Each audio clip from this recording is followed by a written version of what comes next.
అందరికీ ప్రభువు రక్షకుడైన యేసుక్రీస్తు ప్రభువారి శ్రేష్టమైన నామంలో మీ అందరికీ శుభాభివందనాలు తెలియజేస్తున్నాం. అందరూ బాగున్నారు కదా? యేసుక్రీస్తు ప్రభువారు మీరు సర్వలోకానికి వెళ్ళి సర్వ సృష్టికి సువార్తను ప్రకటించాలని చెప్పారు కదా. అయితే ఇప్పుడు ఈ సువార్త అనేది క్రైస్తవులకైనా క్రైస్తవేతరులు కూడా ప్రకటించాలా? ఎందుకు ఈ ప్రశ్న అడుగుతున్నానంటే కనుక, కొంతమంది సువార్త ప్రకటిస్తుంటే కొంతమంది ఏమంటున్నారంటే కనుక, మీ వాళ్ళకి మీరు ప్రకటించుకోండి, మేము హిందువులము అంటున్నారండి. వాళ్ళ మాట ఎందుకు అన్నారు అంటే ఆలోచిస్తే కనుక, ఈ రోజున మనం బోధించే బోధలు కూడా కొన్ని ఇజ్రాయేలీల గురించి ఎక్కువ బోధించడం మనం చూస్తున్నాం. అంటే యేసుక్రీస్తు ప్రభువాన్ని ఈ రోజున మనం ఎలా పరిచయం చేస్తున్నామంటే కనుక, ఆయన ఇజ్రాయేలీల దేవుడు, ఇంకా ఆయన తిరిగి రానై ఉన్నారు. ఆయన వచ్చినప్పుడు ఏం జరిగిందంటే కనుక, చల్లా చెదిరిపోయిన ఇజ్రాయేలీని ఆయన మరలా తిరిగి ఒక చోటకు తీరుస్తాడు. మరలా యెరూషలేం అనగా ఇజ్రాయెల్ దేశాన్ని తీసుకొస్తాడు. ఆయన అలా చేర్చినప్పుడు ఆయన రాకడ ముందు ఇలా జరిగింది. కాబట్టి ఇజ్రాయేలుల కోసమే దేవుడు, ఇజ్రాయేలుని దేవుడు ఎక్కువగా ప్రేమిస్తున్నాడు అని కొన్ని విధంగా ప్రచారం చేయడం వల్ల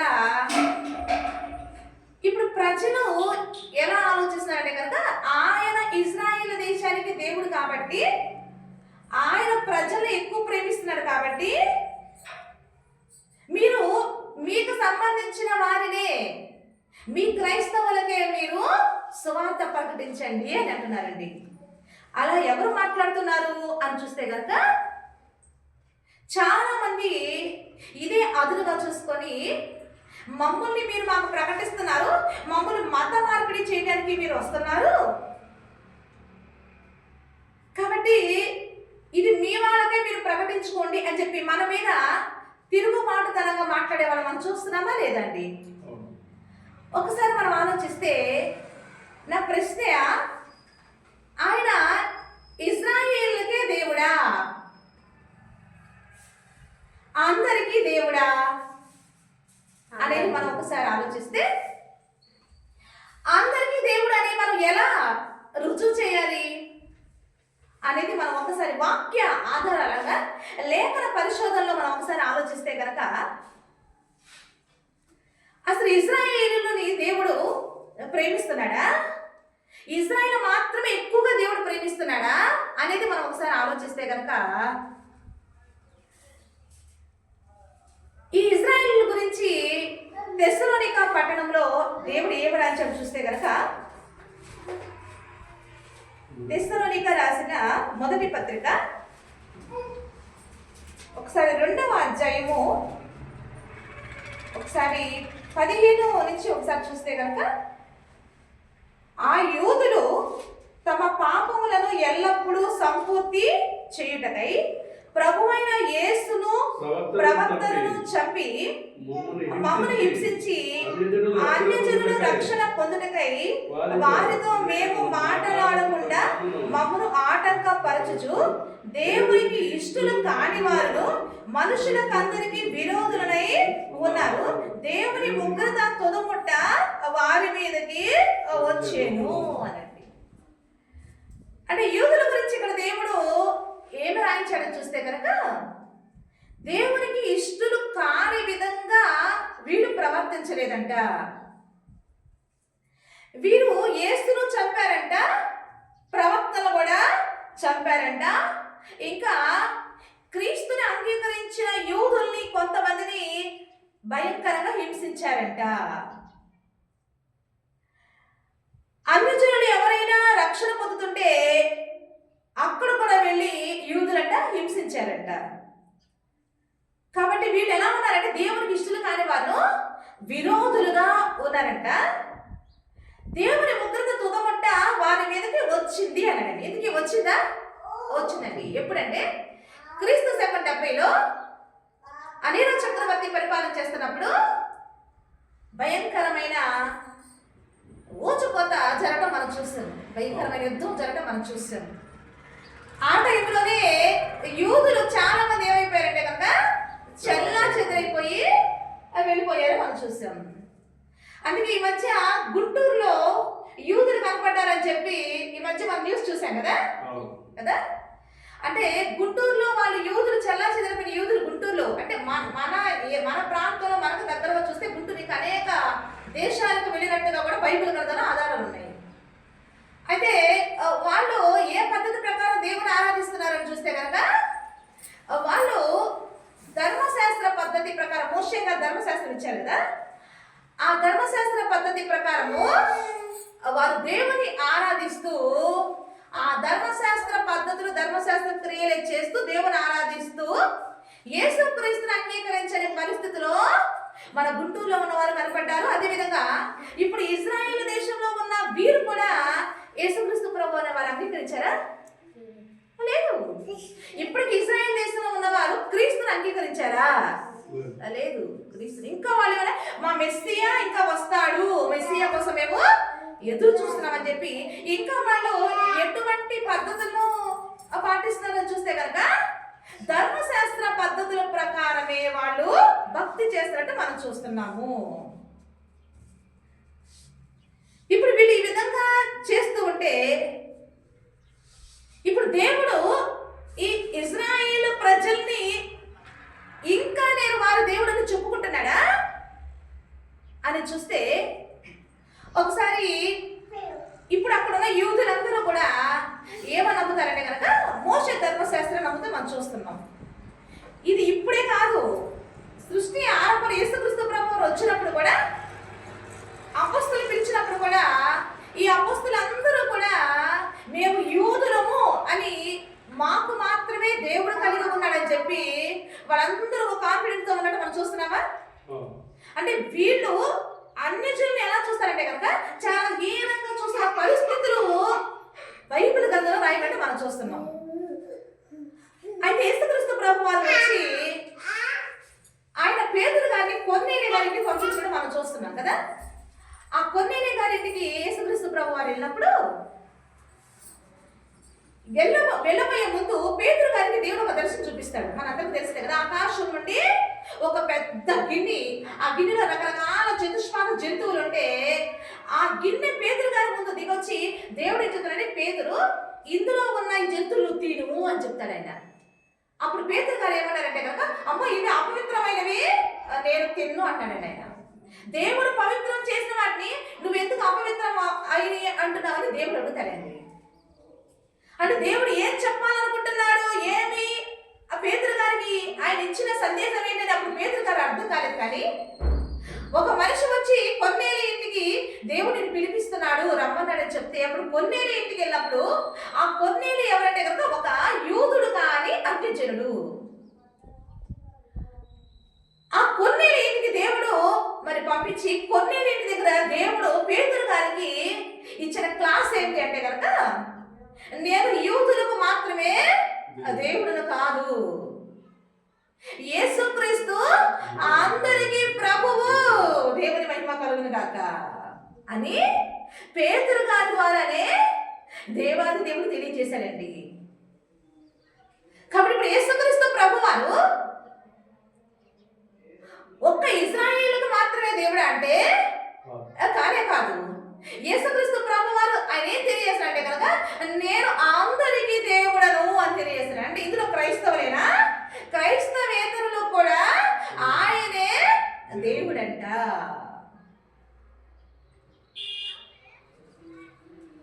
మరైతే యూదులకు ఉన్న గొప్పతనం ఏంటి అనేది మనం ఒకసారి ఆలోచిస్తే రోమీయులకు రాసిన పత్రిక రోమీయులకు పత్రిక రాశారు పౌలు గారు. అందులో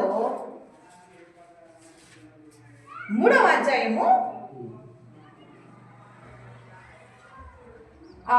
1 నుంచి ఒకసారి చూస్తే 1-2 వచనాలు చూస్తే కనుక అట్లయితే యూదునికి కలిగిన గొప్పతనం ఏమి, సున్నతి వల్ల ప్రయోజనం ఏమి, ప్రతి విషయమందును అధికమే. మొదటిది దేవోక్తులు యూదుల పరము చేయబడెను అని రాశారండి.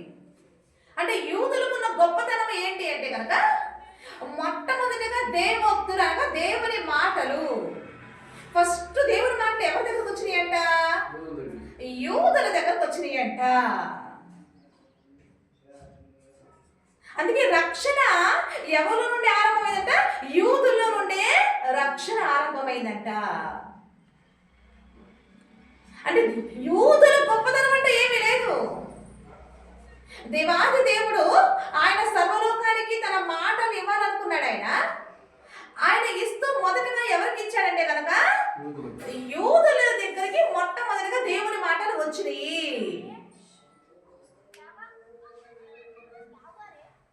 అయితే ఇప్పుడు ఆ యూదులకు ఇచ్చిన ఆ ధర్మశాస్త్రము అది సర్వలోకానికి ఇచ్చారని చెప్తున్నాడండి దేవుడు.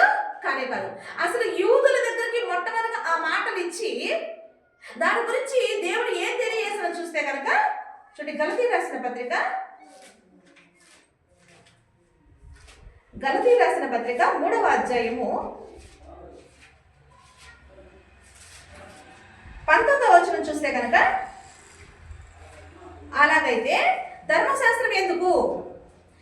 ఎవరికి ఆ వాగ్దానము చేయబడినో ఆ సంతానము వచ్చే వరకు అది అతిక్రమములను బట్టి దానికి తర్వాత ఇయ్యబడెను. అంటే దేవుని ఉద్దేశం ఏంటి మనం ఆలోచిస్తున్నామండి. ఈ రోజున సువార్త అందరికీనా కొందరికైనా అని మనం చూస్తున్నాం. ఈరోజు సువార్త క్రైస్తవులకైనా క్రైస్తవేతరులకు కూడా అనేది మనం చూస్తున్నామండి. ఎందుకంటే ఈ రోజున క్రైస్తవేతరులకు సువార్త ప్రకటిస్తుంటే మీరు మమ్మల్ని మత మార్పిడి చేస్తున్నారని మాట్లాడే వాళ్ళ మనం చూస్తున్నాం. ఇంకా మీరు మీ వాళ్ళకే ప్రకటించుకోండి, మేము హిందువులం అని చెప్పే వాళ్ళు కూడా మనం చూస్తున్నాం. కాబట్టి దీని గురించి మనం ఒకసారి బైబిల్లో ఈ దేవుడు ఎవరికి దేవుడు అనేది మనం ఆలోచిస్తున్నాం. ఒకప్పుడు యూదులు ఆయన మాకు మాత్రమే దేవుడు అనే ఆలోచన వారు ఉన్నారు. కానీ దేవుడు ఏం చేస్తున్నా, నేను మీకు కాదు దేవుడు, నేను అందరికీ కూడా ప్రభువు లేని దేవుడు పేతురు గారి ద్వారా మనకు తెలియజేస్తున్నాడండి ఆయన. మరి యూదులకు గొప్పతనం ఏంటి అని చూస్తే మొట్టమొదటిగా యూదులకు దేవుడు ఆయన దేవోక్తులు ఇచ్చాడంట. ఏంటి ఆ దేవోక్తులు? ధర్మశాస్త్రం. అయితే ధర్మశాస్త్రం ఎందుకు ఇచ్చాడు యూదులకి అంటే కనుక అక్కడ ఏం చెప్తాడంటే దేవుడు ఎవరికి ఆ వాగ్దానం చేయబడినో ఆ సంతానం వచ్చే వరకు అది అతిక్రమం బట్టి దాని తర్వాత ఇయ్యబడింది అని చెప్తున్నాయండి. అంటే ఒక ఆయనకి దేవుడు ఒక వాగ్దానం చేశాడంట. ఆ వాగ్దానము దేవుడు నెరవేర్చేంత వరకు కూడా ఇప్పుడు ఈ యూదులంట అతిక్రమంగా నడుచుకుంటున్నారంట. అందుకని వీళ్ళు అతిక్రమంగా నడుచుకుంటున్న వీళ్ళని కంట్రోల్ చేయడానికి, ఈ యూదుని ఒక క్రమశిక్షణలో పెట్టడానికి, వీళ్ళని ఒక డిసిప్లైన్ లో క్రమశిక్షణలో నడిపించడానికి అతిక్రమములను బట్టి వారి అతిక్రమములను బట్టి ఈ ధర్మశాస్త్రం దేవుడు వాళ్ళకి ఇచ్చాడంట. అందుకే ఇంకా ఏమనంటే ధర్మశాస్త్రం గురించి 24వ వచనం చూస్తే కనుక, కాబట్టి మన విశ్వాస మూలమున నీతి మంత్రులు తీర్చబడినట్లు క్రీస్తు నొద్దకు మనం నడిపించుటకు ధర్మశాస్త్రం మనకు బాల శిక్షకుడాయను అని రాయబడిందండి. అంటే ధర్మశాస్త్రాన్ని ఎందుకు ఇచ్చాడంటే కనుక వీళ్ళు అతిక్రమముగా ప్రవర్తిస్తారు కాబట్టి వీళ్ళు ధర్మశాస్త్రం ఇచ్చి ఈ ధర్మశాస్త్రాన్ని బాల శిక్షకునిగా ఇచ్చాడంట దేవుడు. కాబట్టి ఈ బాల శిక్షకుని కింద ఉన్న వీరే ఒకప్పుడు యూదుని బాల శిక్షకుని కింద దేవుడు పెడితే ఇప్పుడు ఈ యూదులు ఏమంటున్నారంటే కనుక ఆయన మాకే దేవుడు అని యూదులు కూడా విరమిగారు. ఇప్పుడు మనము కూడా క్రీస్తు గురించి సువార్త చేస్తుంటే మనం కూడా ఏమంటారంటే కనుక ఆయన యూదుల దేవుడు మాకెందుకు అంటున్నారు.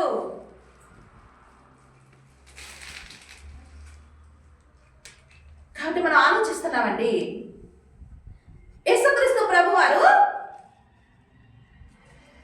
యూదులే ప్రేమిస్తున్నారు, యూదుల కొరకే వస్తున్నాడా, యూదుల కొరకే వచ్చాడా అంటే దానికి ఆయన ఒక ప్లాన్ ప్రకారమే వచ్చాడని మనకు అర్థమవుతుంది. ఇది ఎవరికి చేసిన వాగ్దానం అంటే అబ్రహాం గారు చేసిన వాగ్దానం అంట. ఇందుకు అబ్రహాం గారు ఆయన ఏమని వాగ్దానం చేశారండి? ఏమని వాగ్దానం చేశారండి? నీ సంతానమును భూలోకంలో ఉన్న వంశములని నీ సంతానము ద్వారా ఆశీర్వదించబడుదురు అని వాగ్దానం చేశారండి. ఒకసారి ఆలోచిద్దాము. అబ్రహాం గారు యూదుడా? నా ప్రశ్న. అబ్రహాం గారు ఎవరండి? యూదుడా? కాదండి. అబ్రహాం గారి గురించి యెహోషువ గారు ఏం రాశారండి? విగ్రహాలు అమ్ముకునే ఒక విగ్రహ ఆరాధికుడండి అబ్రహాము. అబ్రహాం గారు కూడా ఒక రకం చూస్తే అన్ని జనుడే. కానీ అబ్రహాం గారికి దేవుడు అన్ని జనుడైన అబ్రహాం గారిని దేవుడు పిలిచి ఏమని వాగ్దానం చేస్తారండి? నీ సంతానము ద్వారా భూలోకంలో ఉన్న వంశాలన్నింటినీ కూడా నేను ఆశీర్వదిస్తాను అని వాగ్దానం చేశాను. ఆ వాగ్దానం నెరవేరేంత వరకు ఇప్పుడు దేవుడు బాల శిక్షకునిగా ఈ ధర్మశాస్త్రాన్ని యూదులకు ఇచ్చాడంట. అంటే అబ్రహాం గారికి ఇస్తానన్న సంతానం ఎవరంటే కనుక క్రీస్తు.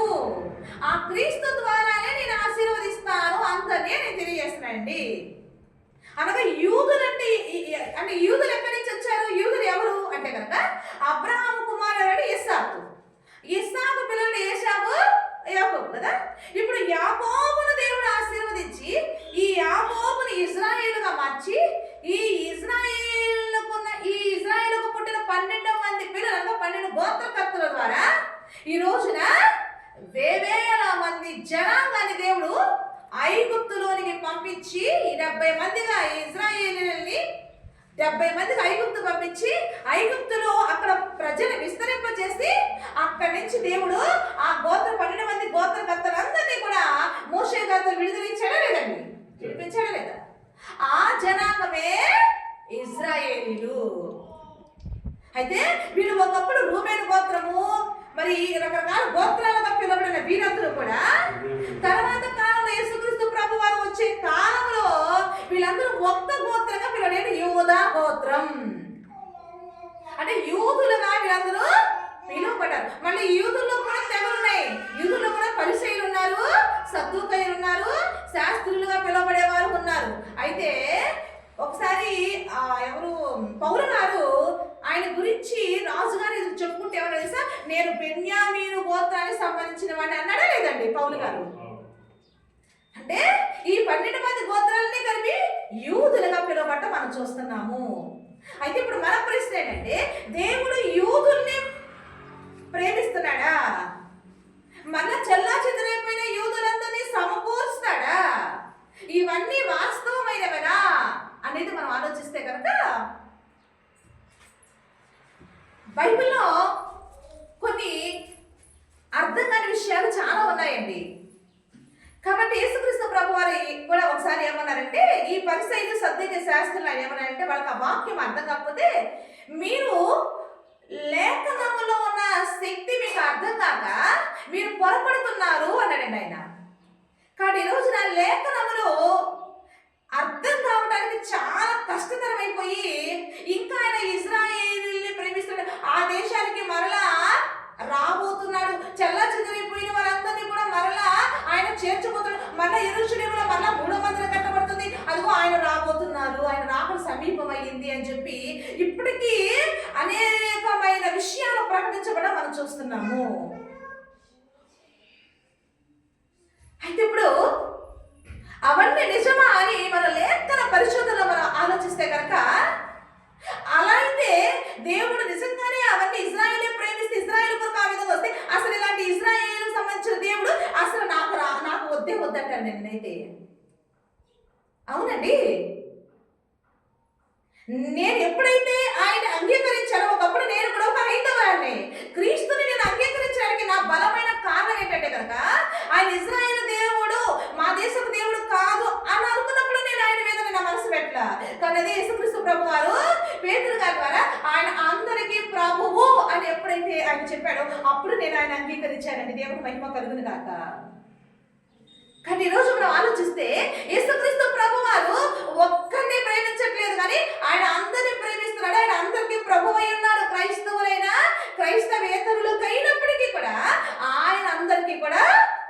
ప్రభువే. అయితే తేడా ఏంటంటే కనుక ఆయన అందరికీ ప్రభు అని తెలుసుకున్న మేము క్రైస్తవులయ్యాము. ఆయన అందరికీ ప్రభు అని తెలుసుకోకుండా ఉన్న వారు క్రైస్తవేతరులుగా ఉన్నారు, అంతే తేడా. కాబట్టి వారు కూడా ఒక రోజున సత్యాన్ని తెలుసుకొని తప్పకుండా వారు కూడా క్రీస్తు మార్గంలో వస్తారనే ఒక విశ్వాసంతో ఈ మాటలు మేము ప్రకటిస్తున్నామండి. మరి ఇది ఇజ్రాయేల్ దేశానికి ఒక గొప్పతనం ఏంటి? ఇప్పుడు ఆ ఇజ్రాయేల్ దేశంలో యుద్ధం జరుగుతుంటే బైబిల్లో ఉన్న ఎన్నో ప్రవచనాలు ఎత్తి మాట్లాడుతూ మనం చూస్తున్నాము. కానీ యుద్ధాలు జరుగుతాయని యేసుక్రీస్తు ప్రభువారు చెప్తూనే ఉన్నారు. మరి అయితే ఇజ్రాయేల్ దేశం ఉన్న ప్రత్యేకత ఏంటి అని చూస్తే కనుక ఈ రోజు ఇజ్రాయేల్ దేశము అందరికీ కూడా ఒక సూచనగా ఉంది. ఏ విషయంలో అంటారు అంటే కనుక బైబిల్ గ్రంథాన్ని చారిత్రాత్మక గ్రంథం అంటారండి. అంటే చారిత్రాత్మక ఆధారాలతో నిరూపించబడిన గ్రంథంగా బైబిల్ గ్రంథాన్ని పరిగణిస్తున్నారు. ఈ రోజున బయట ఎన్నో ఉన్నప్పటికీ కూడా వాటికి చారిత్రక సంబంధమైన ఆధారాలు ఎక్కడ రుజువు కాలేదు. కానీ బైబిల్లో రాయబడినది ఈ రోజున ఎంతో మంది పరిశోధన చేస్తే ఇప్పటికీ అవన్నీ కూడా ఉన్నాయి అని చరిత్ర ఆధారాలు మనకు తెలియజేస్తున్నాయి. అరారోతు కొండ మీద ఓడ ఇప్పటికీ ఉందని ఆధారం మనకు కనపడిందా? ఆ సొదొమ గొమొర పట్టణములో ఇప్పటికీ ఒక్క మొక్క మొలకుండా ఆధారం కనపడిందా? అలాగే ఈ రోజున యెరూషలేములో ఆయన సమాధి ఇప్పటికీ తెరవబడి ఉంది. ఆయన యెరూషలేములో ఆయన తిరిగిన ప్రదేశాలు ఉన్నాయి. కాబట్టి ఇవన్నీ కూడా మనకి ఆధారాల కోసమే ఆ దేశము ఈ రోజున ఒక ప్రత్యేకంగా దేవుడు వచ్చాడు అనేది సత్యం. అందుకే ఈ రోజు ఇజ్రాయేల్ దేశం మీదకి ఎంతమంది దండెత్తి వచ్చినా ఎందుకు ఇజ్రాయేల్ దేశం మీద అన్ని దేశాలు ఓడిపోతున్నాయి, ఎందుకు అంత టెక్నాలజీలో ఇజ్రాయేల్ దేశం అంత ఘనంగా ఉంది అంటే కనుక కారణం ఏంటంటే కనుక ఆ ఇజ్రాయేల్ దేశము మన క్రీస్తు రాకడ వరకు అది ఆధారాలు, ఆ దేశంలో క్రీస్తు పుట్టిన ఆధారాలు ఆనవాళ్ళు ఉన్నాయి. కాబట్టి అందుకు దేవుడు ఆయన ఉన్నవాడు అని రుజువు చేసుకోవడానికి అది ఆయన పుట్టాడు భూమి మీద, ఆయన సమాధి చేయబడ్డాడు, ఆయన తిరిగి లేచాడు, సమాధి తెరవబడింది అని అనేకమైన ఆధారాలు అక్కడ ఉన్నాయి. కాబట్టి ఈ రోజు ఆ ఇజ్రాయేల్ దేశాన్ని దేవుడు కాపాడుతున్నాడు అనేది సత్యం. అందుకే ఈరోజు ఒక సూచనగా మాత్రమే ఉంది. కానీ ఇప్పటికి ఆయన ఇజ్రాయేల్ దేశాన్ని ప్రేమిస్తున్నాడు అనేది కాదండి. ఆయన వచ్చాడు భూమి మీద, ఆయన వచ్చి ఇజ్రాయేల్ దేశంలో ఆయన తిరిగిన ప్రాంతాలని కూడా చరిత్ర ఆధారాలుగా ఆయన నిలబెడతారు. కాబట్టి అందుకే ఈరోజు ఇజ్రాయేల్ మంచి టెక్నాలజీ కలిగిన దేశంగా ఉంది. ఎంతమంది దాని మీద దాడి చేసినప్పటికీ కూడా ఎక్కడ కూడా దేవుడు చెక్కు చెదరండి. ఎప్పటి వరకు తెలుసా? అది మరలా క్రీస్తు తిరిగి వచ్చేంత వరకు కూడా ఆ దేశంలో క్రీస్తు సంబంధించిన ఆధారాలు ఎప్పటికీ ఉంటాయి. ఈ రోజున ఆధారాలు బట్టి ఈ రోజున మనము కూడా విశ్వాసం అనేది పెట్టాము, అంతే కదా. చూడండి, మనము చూస్తేనే నమ్మట్లే, మనం చూడకపోతే నమ్ముతామండి. ఇంకా ఆధారాలు లేకపోతేనే మనం నమ్మడం కష్టం. ఆధారాలు ఉంటేనే నమ్మడం కష్టమైనప్పుడు ఆధారం లేకపోతే అసలు మనం నమ్ముతామండి? మళ్ళీ అందులో ఇది మన దేశం ఆయన కాదయ్యే కదా, మరి ఆయన పుట్టింది వేరే దేశం. కాబట్టి ఆయన మీద మనకు విశ్వాసం కలగాలంటే అంత సామాన్యం కలిగిద్దా చెప్పండి? అందుకే దేవుడు సమస్తము ఎరిగిన దేవుడు. కాబట్టి ఆయన అందరికీ ప్రభువు. కానీ యూదులకు మాత్రమే దేవుడు కాదు. ఆయన ఇజ్రాయేల్ దేశాన్ని ప్రేమిస్తున్నాడు అనేది కాదు. ఆయన ఇజ్రాయేల్ దేశాన్ని ఎందుకు ఆయన టెక్నాలజీలో ముందు పెట్టి ఆ దేశానికి ఎందుకు విజయం ఇస్తున్నాడంటే కనుక అక్కడ ఆధారాలు ఉన్నాయి, క్రీస్తు ఆధారాలు ఉన్నాయి, అదే కారణం. కానీ ఆయన ప్రేమించేది మాత్రం అందరినీ. కాబట్టి ఆ కొన్నేళ్ళ దగ్గరికి అందుకే పేతురు గారు పంపించి నేను అందరికీ ప్రేమిస్తున్నాను, అందరికీ ప్రభు అన్నాను. అన్ని జనుల్లో ఎవరైనా సరే నా నీతిలోకి వచ్చి నన్ను అంగీకరిస్తే నేను అంగీకరిస్తానన్నాడండి. కాబట్టి ఈరోజు ఈ సువార్త అనేది ఒక్క క్రైస్తవులకే కాదు, అన్య జనులకు కూడా. అందుకే పౌలు గారు ఏమో తెలుసా? పౌలు గారిని దేవుడు ప్రత్యేకంగా దేనికి అభిషేకించుకున్నాడు తెలుసా? అన్య జనులకు సువార్త ప్రకటించడానికి. ఒకసారి ఆ పదం చూద్దాం. గలతీ రాసిన పత్రిక 1వ అధ్యాయము ఒకసారి 15వ వచనం చూస్తే పౌలు గారు ఏమన్నారంటే కనుక 15 ఆయనను తల్లి గర్భమునందు పడినది మొదలుకొని నన్ను ప్రత్యేకపరిచి తన కృప చేత నన్ను పిలిచిన దేవుడు నేను అన్యజనులను తన కుమారుని ప్రకటించవలనని. చూసారండి, అంటే అన్యజనులకు కూడా దేవుడు ఏమన్నా సువార్త. కాబట్టి నేను అంటున్నాను, ఈ రోజున మీరు మాకు ప్రకటిస్తారండి సువార్త, మా దగ్గరకు వచ్చి మత మార్పిడి చేస్తారండి అంటున్నారా లేదా? కానీ ఇక్కడ దేవుడు ఏమనండి, మీరు మత మార్పిడి, కానీ దేవుడు ఏమన్నా తెలుసా అండి, అన్యజనులకు కూడా సువార్త ప్రకటించమని చెప్తున్నాడండి. కాబట్టి నీ దగ్గరకు వచ్చి మేము మత మార్పిడి కాదు, మీ దగ్గరకు వచ్చి మేము తెలియజేసిన సత్య దేవుడు మీకు తెలియజేస్తున్నాము. దేవుని మహిమ కలుగును కాక. సృష్టికర్తను మీకు మేము తెలియజేస్తున్నాం. తెలియని స్థితిలో మీరు నశించిపోతున్నారని ఈ రోజున సృష్టికర్త అయిన దేవాది దేవుని మేము తెలుసుకొని ఆయనే తండ్రి అని మీకు మేము తెలియజేస్తున్నాము. కాబట్టి సువార్త అందరికీ, కాబట్టి చెప్పండి, సువార్త అందరికీ నా కొందరిగా? అందరికీ. కాబట్టి తెలుసుకుందాం, ఆలోచిద్దాం. యేసుక్రీస్తు ప్రభువారు మనల్ని ఎంతో ప్రేమిస్తూ లోకాన్ని ఎంతో ప్రేమించాడంట. ఆ ప్రేమతోనే ఈ సువార్త. కాబట్టి మీరు కూడా రక్షించబడాలని, మీరు కూడా ఆ మరణాన్ని జయించాలని మీ సహోదరిగా నేను కోరుకుంటూ ఈ మాటలు మీకు తెలియజేస్తున్నాను. దేవుని మహిమ కలుగును గాక. ఆమేన్.